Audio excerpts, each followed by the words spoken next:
आपके लिए लेकर आए हैं लोकसभा निर्वाचन 2024 के अंतर्गत एक बहुत ही महत्वपूर्ण प्रपत्र। दोस्तों ये है मतदान अभिकर्ता की नियुक्ति। दोस्तों ये तो नियुक्ति जो होती है वो जो कैंडिडेट खड़ा होते हैं उस लोकसभा क्षेत्र में उनके द्वारा जारी की जाती है हर एक बूथ के लिए, अपने पोलिंग एजेंट के लिए। या तो वो स्वयं जारी कर सकते हैं या उनके बदले में जो कि इलेक्शन एजेंट उनके होते हैं, उनके इलेक्शन एजेंट जो होते हैं, निर्वाचन अभिकर्ता, वो जारी करते हैं। क्योंकि एक कैंडिडेट चूंकि लोकसभा क्षेत्र जो होता है दोस्तों बहुत बड़ा होता है, तो उसमें संभव नहीं है कि कैंडिडेट स्वयं ही हर एक बूथ पर पोलिंग एजेंट की नियुक्ति करे। तो उसके लिए वो क्या करते हैं कि चुनाव आयोग की अनुशंसा के तहत ही, उनसे परमिशन लेकर ही वो इलेक्शन एजेंट अपना बनाए रखते हैं, जिनको कि निर्वाचन अभिकर्ता कहते हैं। दोस्तों यहाँ देखिए, निर्वाचन अभिकर्ता, और वो क्या करते हैं कि उनका काम होता है कि वो पोलिंग एजेंट्स की नियुक्ति करते हैं अपना सिग्नेचर करके। ठीक है दोस्तों, तो इस वीडियो में हम देखने वाले हैं कि वो जो फॉर्म लेकर पोलिंग एजेंट आपके पास आते हैं पीठासीन पदाधिकारी के पास, वो कैसा होता है, क्योंकि उसको भी समझना आपके लिए महत्वपूर्ण है। उसके अलावा दोस्तों हम समझेंगे कि मतदान अभिकर्ताओं को जो प्रवेश पत्रों का लेखा होता है वो कैसा होता है, उसका अकाउंट कैसे मेंटेन किया जाता है। उसके बाद दोस्तों हम देखेंगे कि मतदान अभिकर्ता या प्रतिस्थानीय अभिकर्ता की संचलन सीट, यानी वो कितने बजे आए, कितने बजे बूथ से चले गए, इसका भी एक डेटा आपको एनेक्चर 11 में मेंटेन करना होता है। इसके अलावा दोस्तों हम देखेंगे कि वो जो पास हम निर्गत करते हैं पोलिंग एजेंट्स को, जो पास होता है, ठीक है, कि वो बूथ पर रह सकते हैं, आ सकते हैं, जा सकते हैं, तो उसके लिए जो पास ये करते हैं तो वो उसका भी एक नमूना हम देखने वाले हैं। तो चलिए दोस्तों, वीडियो काफी इंफॉर्मेटिव होने वाला है चुनाव को देखते हुए। तो आइए शुरू करते हैं वीडियो को। वो करते हैं कि जो मतदान अभिकर्ता हमारे यहाँ आते हैं और वो लेकर आते हैं क्या, प्रारूप 10 लेकर आते हैं, और वो कहते हैं कि हमको फलाने अभ्यर्थी ने भेजा है। तो उसको जब हम गौर से देखते हैं तो उसको समझ लेना आवश्यक है। वैसे तो वो भरा भराया ही आता है, लेकिन समझना हमारे लिए हर चीज को बारीकी से आवश्यक है। देखिए दोस्तों, 100 यहाँ पर आप लिख देंगे कि जो भी विधानसभा क्षेत्र का संख्या होगा 130 पातेपुर विधानसभा से। देखिए यहाँ दोस्तों एक इंपॉर्टेंट चीज, लोकसभा के लिए निर्वाचन, क्योंकि अभी जो चुनाव हो रहा है वो लोकसभा के लिए हो रहा है, तो यहाँ पर लोकसभा आप इंगित कर देंगे। इसके बाद दोस्तों यहाँ देखिए कि मैं XYZ, देखिए दोस्तों ये XYZ जो है वो दो हो सकते हैं, या तो अभ्यर्थी स्वयं हो सकते हैं, थोड़ा सा ध्यान दीजिएगा, या इस अभ्यर्थी के निर्वाचन अभिकर्ता हो सकते हैं, जिसको दोस्तों कहते हैं इलेक्शन एजेंट। हमने अभी बताया दोस्तों कि कोई भी कैंडिडेट स्वयं सभी जगह पर उपस्थित या जारी करने के लिए उतना बड़ा क्षेत्र होता है, संभव नहीं होता है, तो वो अपना इलेक्शन एजेंट बना के रखते हैं, और ये भी चुनाव आयोग की सहमति से ही उनके इलेक्शन एजेंट होते हैं, जो कि इंटाइटल होते हैं कि वो पोलिंग एजेंट हर एक बूथ पर उसकी नियुक्ति कर सके। दोस्तों याद रखिएगा, ध्यान रखिएगा कि ये मैं इलेक्शन एजेंट की बात कर रहा हूँ। इलेक्शन एजेंट होते हैं और पोलिंग एजेंट होते हैं, तो या तो अभ्यर्थी स्वयं पोलिंग एजेंट की नियुक्ति करेंगे या इलेक्शन एजेंट जो उनके होते हैं निर्वाचन अभिकर्ता वो करते हैं। तो यहाँ देखिए, अगर मैं XYZ, अगर वो अभ्यर्थी है तो आप यहाँ पर टिक कर देंगे, ठीक है, जो ऊपर वर्णित निर्वाचन में अभ्यर्थी हूँ। अगर ये स्वयं जारी कर रहे हैं अभ्यर्थी तो यहाँ पर अभ्यर्थी हूँ में टिक कर देंगे। लेकिन यदि वो अभ्यर्थी नहीं है और वो उनके इलेक्शन एजेंट उसको जारी कर रहे हैं तो वहां पर आप देखिएगा कि कटा हुआ आएगा ऐसा। ठीक है दोस्तों, मैं आपको बता दे रहा हूँ, तब आपको ऐसा आएगा कि ये अभ्यर्थी हूँ कटा हुआ आएगा। ठीक है, ये पूरा कटा हुआ आएगा और यहाँ पर टिक किया हुआ है कि निर्वाचन अभिकर्ता हूँ। ठीक है, मैं XYZ जो ऊपर वर्णित निर्वाचन में यहाँ पर आप कैंडिडेट का नाम लिख देंगे। अगर निर्वाचन अभिकर्ता जारी कर रहा है पोलिंग एजेंट को तो यहाँ पर क्या होगा, निर्वाचन अभिकर्ता का नाम, ठीक है, यहाँ पर अभ्यर्थी का नाम, सॉरी, यहाँ पर अभ्यर्थी का नाम आप डाल देंगे, जैसे ABC, यहाँ पर अभ्यर्थी होगा। ठीक है, मैं XYZ, मैं सपोज कीजिए श्याम कुमार, जो ऊपर वर्णित निर्वाचन में ABC जो अभ्यर्थी हैं उनका क्या हूँ, निर्वाचन अभिकर्ता हूँ, एवं एतद द्वारा श्री नवीन कुमार बलिगांव पातेपुर को 130 पातेपुर विधानसभा निर्वाचन क्षेत्र में 178 संख्यांक वाले मतदान केंद्र में मतदान के लिए नियत स्थान उत्क्रमित मध्य विद्यालय XYZ में हाजिर रहने के लिए मतदान अभिकर्ता के रूप में नियुक्त करता हूं। यानी ये आपको भरना तो नहीं है दोस्तों, ये आपको प्रिजाइडिंग के रूप में भरना नहीं, बस आपको मैं ये समझा दे रहा हूं कि ऐसे रहता है। या तो अभ्यर्थी स्वयं यहाँ पर जारी कर सकते, तो अभ्यर्थी में टिक कर देंगे, फिर ये सब खाली चला जाएगा, ये सब क्या है, ये सब खाली चला जाएगा। लेकिन यदि उनके इलेक्शन एजेंट कर रहा है तो ये सब कट जाएगा और यहाँ पर भराएगा अभ्यर्थी का नाम। ठीक है, अब देखिए, अब जो जारी कर रहा है, अगर अभ्यर्थी जारी कर रहा है तो अभ्यर्थी यहाँ पर साइन करेंगे। ठीक है, और यदि उनके निर्वाचन अभिकर्ता कर रहा है तो वो यहाँ पर साइन कर देंगे। ठीक है, यहाँ पर डेट और स्थान डाल देंगे। अब यहाँ पर जो पोलिंग एजेंट जिनको बनाया है, जैसे यहाँ हमने नाम लिखा नवीन कुमार, तो वो पोलिंग एजेंट यहाँ पर साइन करेंगे। ठीक है दोस्तों, कि मैं ऐसे मतदान अभिकर्ता के रूप में कार्य करने के लिए सहमत हूँ, वो वहाँ पर साइन कर देंगे। इसके बाद दोस्तों, अब पीठासीन ऑफिसर के समक्ष भी उनको क्या करना होता है, घोषणा करना होता है पोलिंग एजेंट को। मैं तो द्वारा घोषणा करता हूं कि ऊपर वर्णित निर्वाचन में लोक प्रतिनिधित्व अधिनियम 1951 की धारा 128 द्वारा मैंने जो पढ़ ली है, जो पढ़कर सुना दी गई है, निषिद्ध कोई भी बात नहीं करूंगा। यानी कि जो भी प्रिजाइडिंग ऑफिसर जो शुरुआत में घोषणा करते हैं उसके निषिद्ध कोई भी काम नहीं करेगा, ऐसा वो ये करते हैं, अपना घोषणा करते हैं। और वहां पर फिर से पोलिंग एजेंट का साइन होगा और नीचे प्रिजाइडिंग सर का साइन होगा, जिनके सामने उसने ऐसा कहा।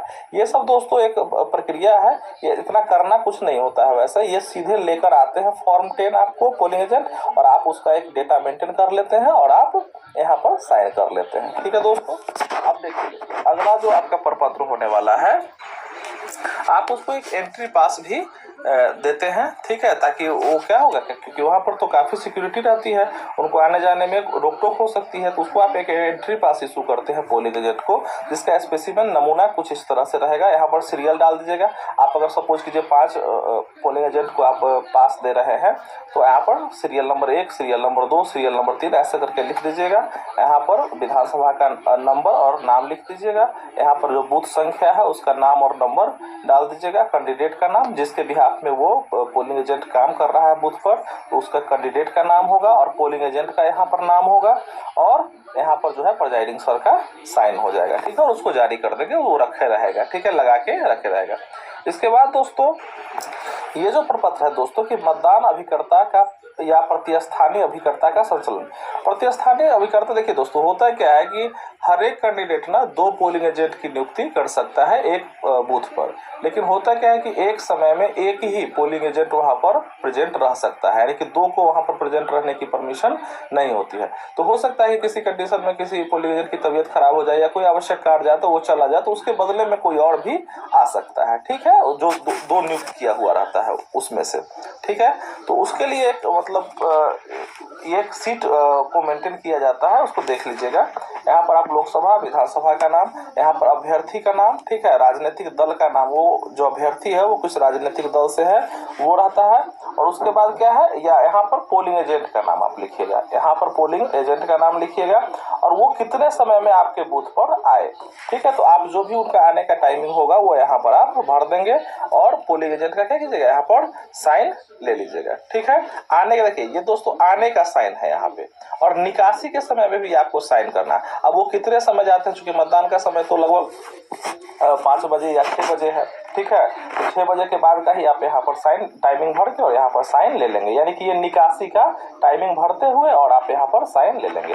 इसी तरह से जो भी मतदान अभिकर्ता आपके बूथ पर उपस्थित होंगे उनको क्या कीजिएगा, उनके अभ्यर्थी का नाम, वो किस पार्टी से बिलोंग करते हैं, और वो जो पोलिंग एजेंट है उसका नाम, उनकी आने की टाइमिंग और उनका साइन, आने पर साइन, और फिर यहाँ पर जो जाने का एग्जिट होने का जो टाइम होगा और उसके बाद साइन।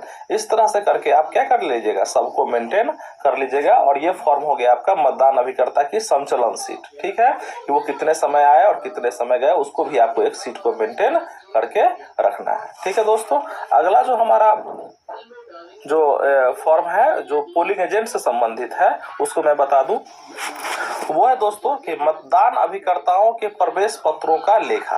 देखिए, जो आपने एंट्री पास ये किया है प्रवेश पत्र, उसको भी अकाउंट को मेंटेन करना। वो जो फॉर्म 10 लेकर आते हैं, ठीक है, उसके बाद आपको एक लेखा भी आपको मेंटेन, अकाउंट भी मेंटेन करना होता है पोलिंग एजेंट्स का। ये एनेक्सर 13 में आपको करना होता है दोस्तों। इसका प्रारूप कुछ इस तरह से है कि यहाँ पर लिखा हुआ है लोकसभा सामान्य निर्वाचन 2024 विधानसभा निर्वाचन क्षेत्र की संख्या तथा नाम। तो 130 पाते पूर्ण जो भी आपका विधानसभा हो दोस्तों, ये तो मैंने एक नमूने के तौर पर अपना ले लिया है। मध्य स्थल की संख्या तथा नाम, यहाँ पर जो भी आपका बूथ नंबर और नाम हो बूथ का वो लिख दीजिएगा। आप उस जो आपका जो बूथ है उस पर कितने कैंडिडेट को असाइन किया गया है, कितने चुनाव लड़ रहे हैं उस लोकसभा में, वही होगा। तो मान के चलिए हम 14 कैंडिडेट मानकर चलते हैं कि वहां पर लड़ रहे हैं, ठीक है, उस लोकसभा क्षेत्र से। अब निर्वाचन सामग्री के साथ प्राप्त प्रवेश पत्रों की संख्या हमने उदाहरण के तौर पर 5 लिया, आप 10 भी आपको मिलेगा तो आप यहाँ पर 10 ले लीजिएगा कि आपको कितना जो है प्रवेश पत्र मिला था, एंट्री पास मिला था। और उसके बाद है मतदान अभिकर्ताओं को जारी प्रवेश पत्रों का विवरण। तो हमको 5 मिला था, 5 हमने क्या कर दिया, उसको जारी कर। आपको जितना मिले और जितना आप जारी करें उसको यहाँ पर आप लिखेंगे। हमने यहाँ पर एक उदाहरण के तौर पर लिया है। अब यहाँ पर नीचे मेंटेन करना है कि अभ्यर्थी का नाम, जो अभ्यर्थी चुनाव लड़ रहे हैं, ठीक है। तो क्या हो गया कि क्या प्रवेश पत्र उन्होंने जारी किया है, यानी उन्होंने क्या फॉर्म 10 जारी किया है पोलिंग एजेंट्स के लिए, ठीक है। तो हाँ किया है, ठीक है। तो यहाँ पर क्या करेंगे, पोलिंग एजेंट का यहाँ पर साइन ले लेंगे, ठीक है। यहाँ पर पोलिंग एजेंट का साइन ले लेंगे। उसके बाद यहाँ पर दूसरे अभ्यर्थी का नाम, उन्होंने क्या प्रवेश पत्र जारी किया है, हाँ, उनके पोलिंग एजेंट का साइन यहाँ पर ले लेंगे। इस तरह से जितनों को आप ये जारी किया गया है उतनों को यहाँ पर लेके और हाँ हाँ हाँ कर देंगे। और जिन्होंने अपना पोलिंग एजेंट नहीं रखा है उन पे क्या करेंगे दोस्तों, नहीं नहीं करके ऐसे करके देखिए, उनका कैंडिडेट का नाम तो 14 कैंडिडेट है ना, तो नाम तो कैंडिडेट का यहाँ पर लिख लेंगे। लेकिन जिन्होंने अपना पोलिंग एजेंट नहीं रखा है आप क्या उनमें क्या करेंगे, नहीं नहीं लिख देंगे। और यहाँ पर चूंकि उन्होंने रखा ही नहीं है तो फिर पोलिंग एजेंट का साइन भी यहाँ पर नहीं होगा। फिर से दोस्तों देख लीजिए, यहाँ पर अभ्यर्थी है, क्या प्रवेश पत्र जारी किया गया है, इस अभ्यर्थी के पोलिंग एजेंट को क्या प्रवेश पत्र जारी किया गया है, तो हाँ, और फिर उनका साइन भी करा लीजिएगा पोलिंग एजेंट का। यहाँ पर इस अभ्यर्थी के पोलिंग एजेंट को क्या प्रवेश पत्र जारी किया गया है, तो हाँ किया गया है, तो इनका भी साइन पोलिंग एजेंट का ले लीजिएगा। क्या इस अभ्यर्थी के पोलिंग एजेंट को ये किया गया है जारी प्रवेश पत्र, तो हाँ इनका साइन ले लीजिएगा। यानी कि जिनको आपने प्रवेश पत्र ये किया है वो क्या करिएगा, वो आप यहाँ पर अकाउंट मेंटेन करेंगे, अदरवाइज यहाँ पर आप लिख दीजिएगा नहीं। तो उम्मीद है दोस्तों आपको ये सारी चीजें जो पोलिंग एजेंट से संबंधित थे, उनके से संबंधित जो भी प्रपत्र थे आपको समझ में आ गया होगा। तो आप और इसको फिर से एक बार देख लीजिएगा कि यहाँ देखिए मतदान अभिकर्ताओं का प्रवेश पत्रों का लेखा अकाउंट है दोस्तों।